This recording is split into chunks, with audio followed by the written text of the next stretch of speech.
What if I told you that everything you believe about life, success, even happiness, might be built on sand? That the truths we take for granted, the ideals we chase, could all be illusions? Welcome to the world of philosophy, not as an abstract thought experiment, but as a mirror that forces us to confront the most uncomfortable questions about who we are and why we live the way we do. Today, we're diving into the profound and, at times, unsettling ideas of a philosopher who believed that most of us are living asleep, trapped in a system designed to keep us that way. Ready to wake up? Let's begin. Imagine being born inside a dark cave. You're chained. You can't move your head. All you can see are shadows dancing on the wall in front of you. They're all you've ever known. Sounds terrifying, right? Well, Plato thought this is exactly how most of us live. Chained by ignorance, mistaking illusions for reality. The shadows. They're the beliefs society feeds us. Success is a paycheck. Beauty is fame. Love is possession. But what happens when someone escapes the cave? Suddenly the world is flooded with light. It's painful, confusing, but eventually they see things as they are. Trees, the sun, people, not shadows. They return to the cave to free the others. But here's the twist. No one believes them. They're ridiculed, feared. Plato's allegory isn't just a story. It's a warning. Most of us resist truth when it threatens the comfort of illusion. Let's fast forward 2,000 years. Enter Friedrich Nietzsche, a thinker who didn't want to just escape the cave. He wanted to burn it down.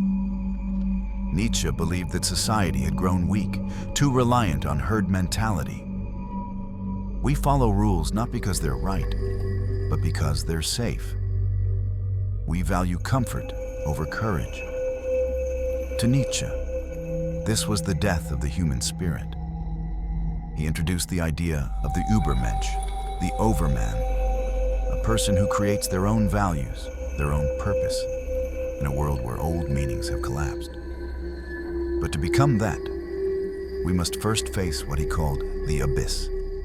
No gods, no absolute truths, just you staring into the void. Sound depressing? Maybe. But Nietzsche didn't think so. He believed that in the absence of given meaning, we have the power to create our own. That's not despair, that's liberation.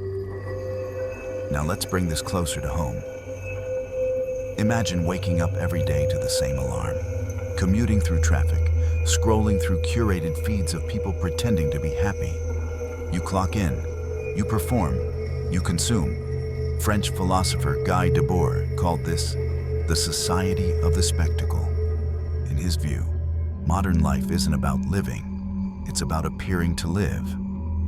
Reality is replaced by representations. Instead of being, we perform. We post what looks fun, not what feels true. We chase likes, not meaning. It's not that we don't know what's real.